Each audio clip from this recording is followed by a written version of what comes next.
Thank you so much for letting me be here today. I can't stand up for long, so I'm going to kind of sit halfway on my walker and hope that you'll be able to see and hear me. So bear with me a second.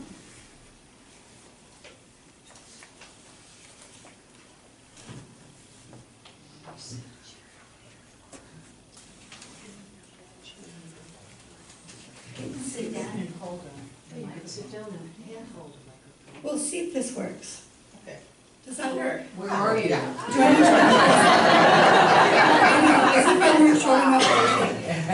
Is this okay? Can you hear okay? Yes. All right. Well, thank you, first of all, so much for inviting me to be here this morning. I really appreciate this opportunity. And I don't know if you know, but when Ruth and I talked, I asked if I could speak about the 90 by 30 Child Abuse Prevention Project.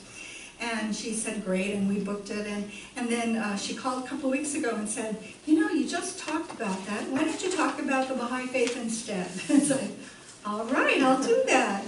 And as Ruth said, 1817 and 1819 were the years that the Bab and Baha'u'llah, who are the twin prophets or manifestations or divine teachers, whatever you want to call them, for the Baha'i Faith, were born. And so during this 2-year period, Baha'is all over the world are celebrating that 200th anniversary, the bicentenary, with a number of different activities and celebrations and all that sort of thing. So this is kind of a part of that. So almost all Baha'i gatherings start with a prayer, and I have a beautiful lyrical prayer by the Bab. It's called the Remover of Difficulties. And so I'd like to play that for an opening. And hopefully it will remove my own difficulties with my nerves.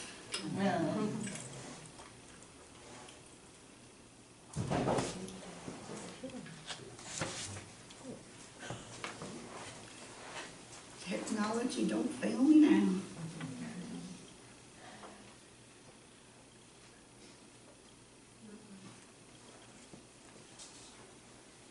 Almost there, I think. Now I queued this up so we shouldn't have to hear the commercial, but we'll see. That says I need to connect to the internet. Is there a Wi-Fi? Yeah, we do. Yeah, What is the code for? internet password? Password to connect to the internet. Fellowship lowercase. Fellowship, lowercase. Oh my gosh, okay. Oh, I'm so sorry, you guys. I should have done this ahead of time. That's okay. We're fine. Talk amongst yourselves. I'll never get everybody quiet again. I like this time. Now, say again, please, Sally. Fellowship, all lowercase. Should we all try it now?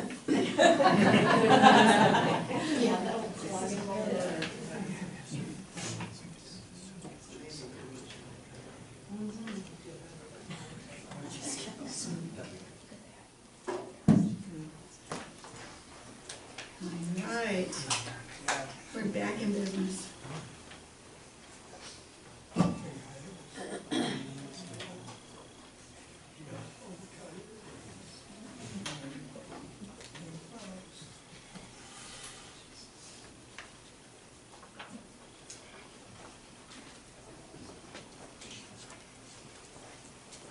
I have to wait 5 seconds for the commercial. This is not your typical OMS.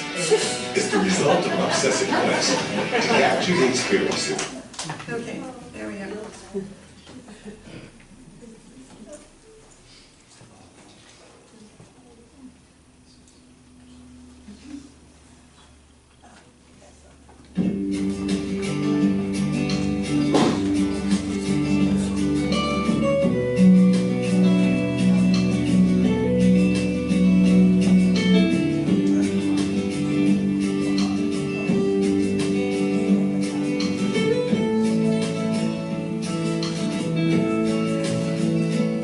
Is there any remover of difficulties? Say God.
hope you enjoyed that.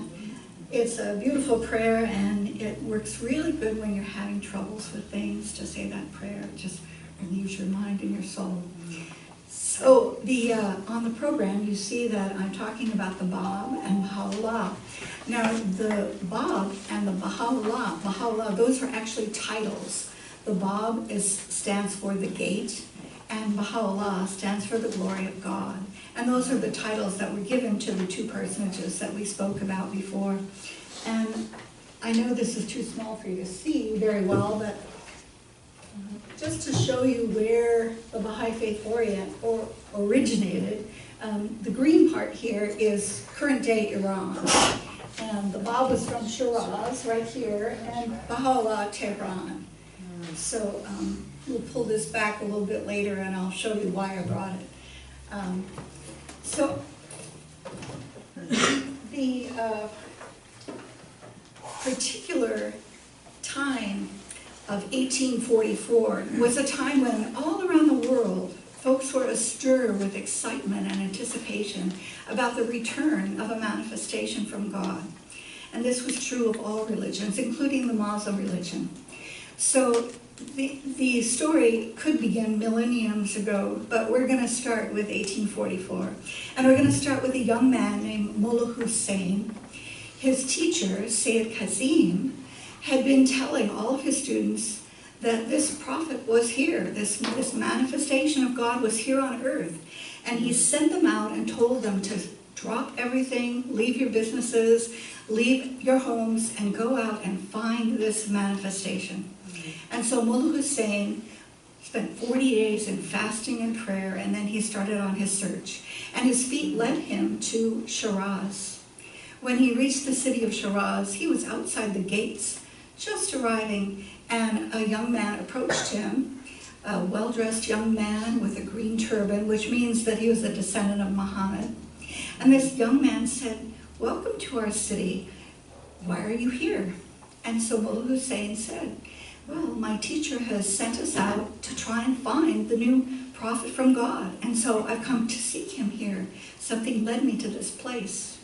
So the young man said, "Well, I want to hear more about your search. Would you come to my home?" And so he took him to his home, and they entered below. And usually in a lot of the houses in the Middle East, you know, you enter below, but then most of the living space is up above. So they went into a large upper room, which is beautifully decorated, and there was a samovar bubbling in the corner, and they seated themselves on cushions on the floor, and they started talking about having some tea and some snack and some refreshment. And after they'd done that, then the host said, "Well, now tell me what it is that you've come for. Tell me more about your search." And so Mullah Hussein said, "Well, my teacher has told me that this manifestation is of noble lineage of the seed of Fatima." And the host said, "Well, that could be me, couldn't it? I'm descended from Muhammad. You know that from my green turban." And Mullah Hussein thought, "Oh, who is this guy?" Thinking that he could possibly be the promised one. And he was pretty offended by the whole thing. But then the host said, "Well, go on." And he said, "Well, the next thing he says is that this personage is more than 20, but less than 30 years of age." And again, the host said, "Well, that could be me. I'm 25. And Mullah Hussein goes, "This is really strange. Who is this fellow?" And then the next question was, "Well, what else has the teacher told you about this person?" And he said, "Well, we've been told that he is of normal physical body, of normal stamina, no physical defects, no particular impairments." And he said, "Well, again, that could be me, couldn't it?" And then at this point, Mullah Hussein is going, "Oh dear, I wonder if this is a possibility." And then the last question was, and tell me one more thing, tell me something else. And he said, "Well, this person has good habits, good character. He's known for his kindness and his generosity, and he is free of bad habits. He doesn't smoke, he doesn't use opiates." And once again the host said, that could be me. And at this point, Mullah Hussein's heart is very turned, and his sense of shame and embarrassment and humility overcome him. And at that point, the host begins to provide a commentary on the Surah of Joseph, which is one of the signs in the Quran that the manifestation is supposed to do, just unasked to make this commentary on this particular tradition. And when that happens, Mullah Hussein knows that he has indeed found the promised one. And his soul is elated and his heart's on fire, and he wants to just run out into the streets and holler and tell everyone about this. And the host says, you can't tell anyone. This must be a secret. You must keep this to yourself, because what must happen is 18 more must come like you, through visions and dreams and spiritual inspiration, must come to find me. And when that has been done, then my message will truly be revealed and my mission will begin. And so Mullah Hussein had to leave that place about 4 o'clock in the morning and go on his way with this deep but wonderful secret. And that was the beginning, that was the declaration of the Bab. And that was the beginning of what's called the Baha'i Faith. And in Persian, that apostrophe I just means follower of. So the Bab is the manifestation, a Baha'i is a follower of the Bab. Well, the Baha'i Faith grew and spread and all that sort of thing, and everywhere the Babis went, they were persecuted because they drew such crowds, and they were loved, and there were many, many people that wanted to become followers of the Bab. And so, very quickly, the life of the Bab went such that here's Shiraz.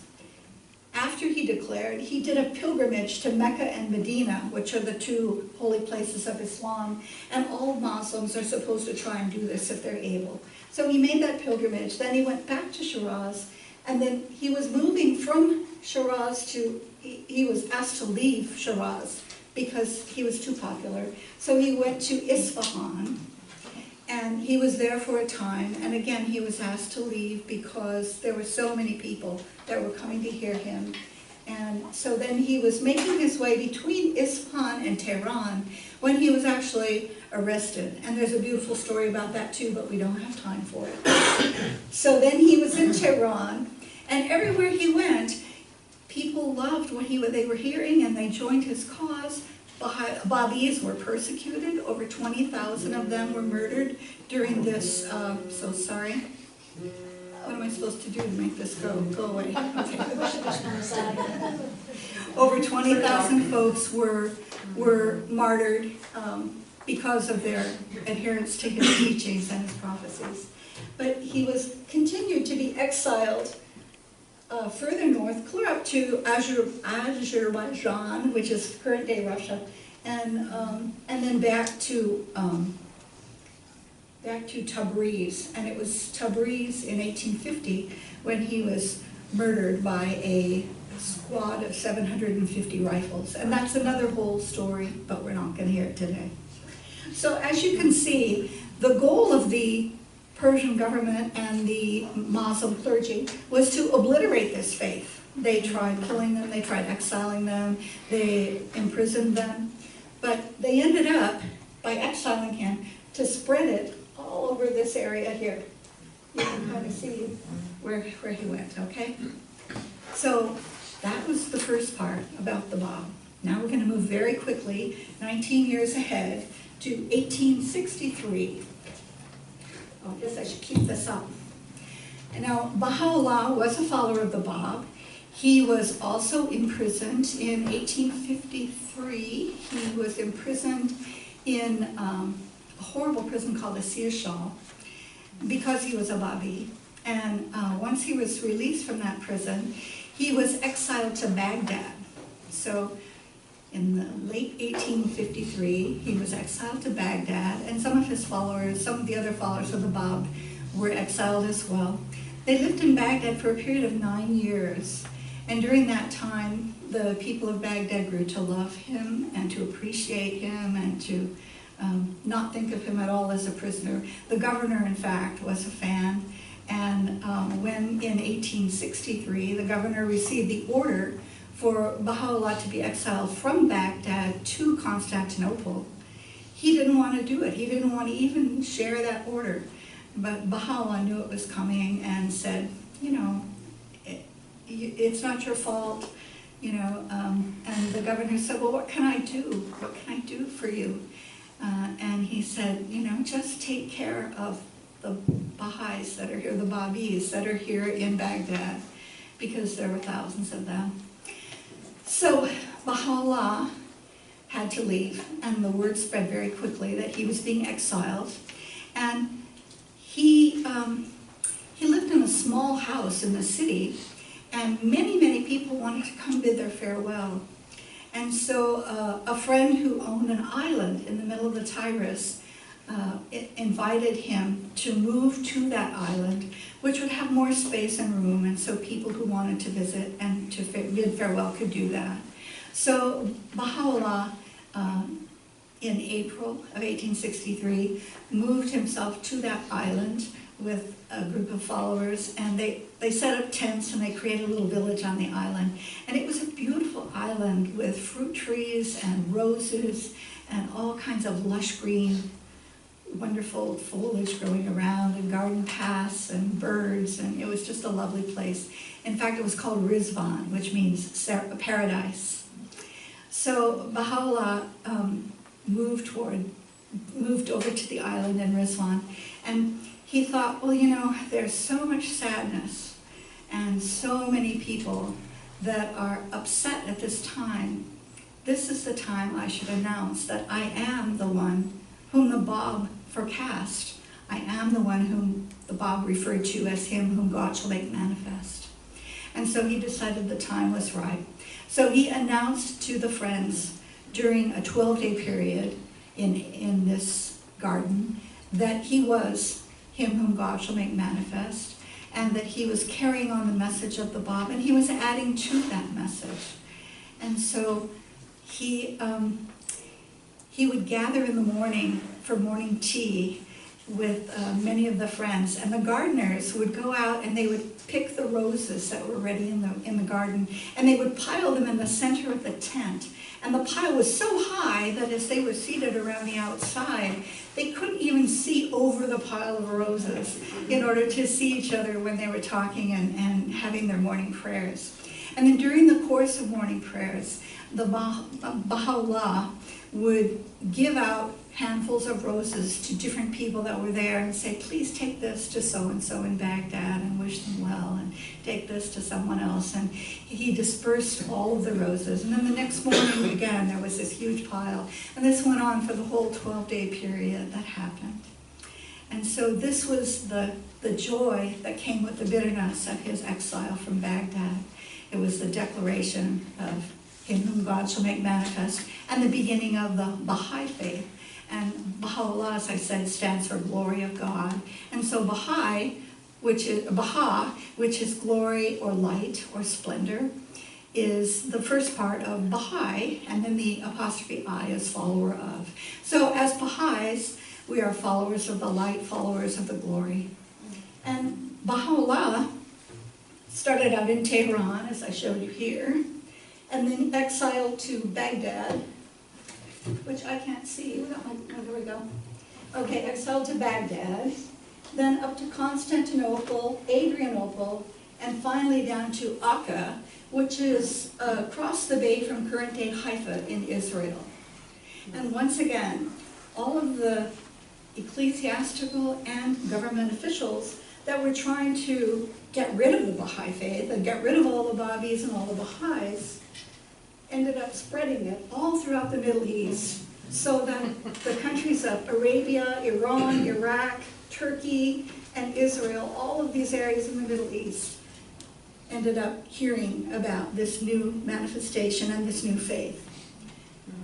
So the next question comes, try not to unplug anything here.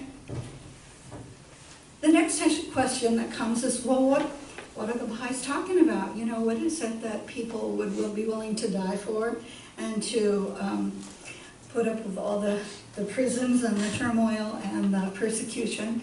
And Baha'is today are doing the same thing that those early Baha'is did. They're working on establishing universal unity. Unity is the big word. Unity is the big word. Because the messages of the Bab and Baha'u'llah tell us that this is a time for global citizenship, for global acknowledgement, for global coexistence. And just like all you Unitarians have written on the front of your program, it's the time for us to acknowledge the oneness of humanity. We're all just one species, you know, we're all from the same stock, and we're here to love each other and to build society and to grow and to bring about peace and harmony and to work for the betterment of humankind. So that's what Baha'is are engaged in all over the world. We have several different programs that address devotions, which is getting together for prayers and discussion, for study, which is to learn about the different ways that we can create unity and build community. The children's classes, which is just to provide a moral foundation for children, to teach them about love and kindness and honesty and trustworthiness and responsibility. And we have junior youth classes, which are for the 11 to 14-year-olds. And this is a time when it's a time of great physical, intellectual, and spiritual change for young people. And this is often when they get lost. I'm sure some of you have experienced that, you know.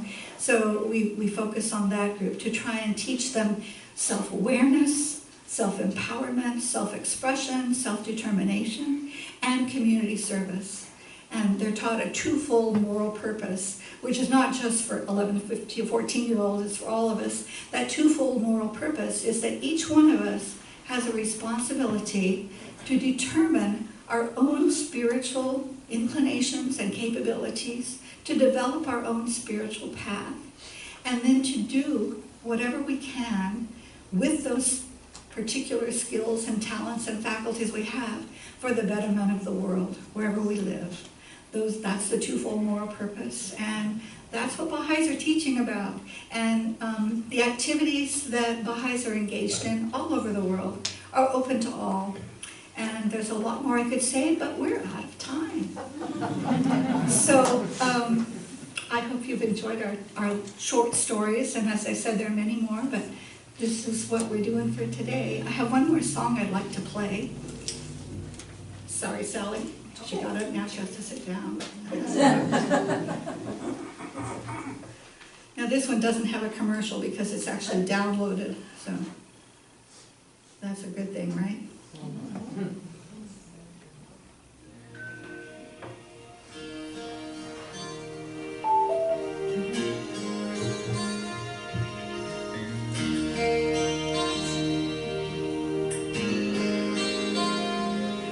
In a bombed out room in Belfast, a young boy is crying.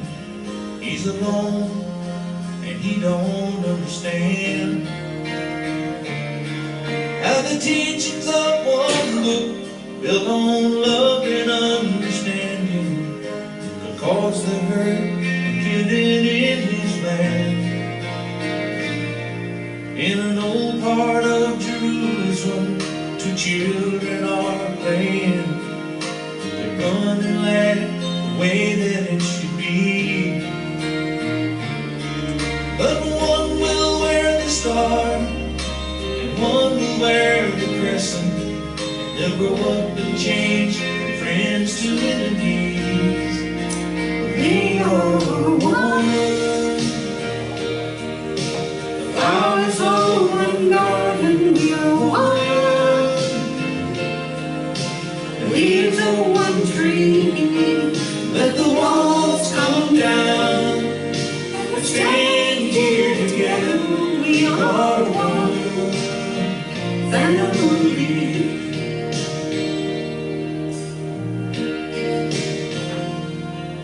In a Pakistani village, A young boy on crutches takes a fall and lies helplessly there. And he holds out his hand, but no one will take it. They won't touch him or the clothes that he wears. On a side street in Selma, a black child is sitting in a squad car, protected from the whites. 'Cause they're burning a cross to send her a message, and you can see the fear in her eyes. We are one. The flowers of one garden, we are one. The leaves of one tree, let the walls come down. Stand here together, we are one family. Ponder in our hearts how we were all created from the same dust, same dust. Searching we will find that the spirit of the ages comes to find us, find us. We are one. Flowers of one garden, one. Leaves of one tree. Let the walls come down and stand here together. We are one family.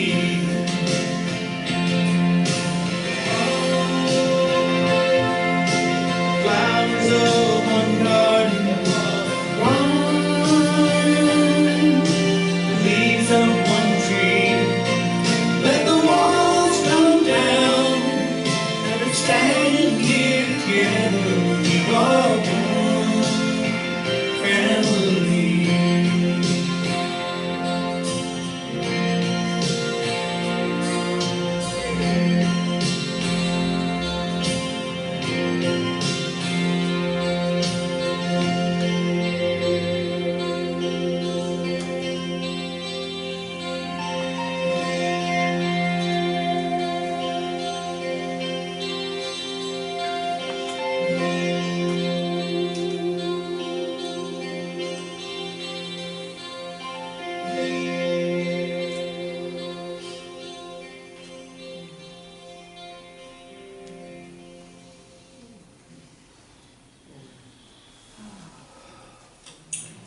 Thank you all very much. I did leave a gift for each of you on your seat. It's a little paper there, and it has the golden rule from all different spiritual traditions. And then on the back, it has kind of an explanation about progressive revelation, how God continues to send messengers to let us know how we should live and what we should do. So thank you very much for letting me do that.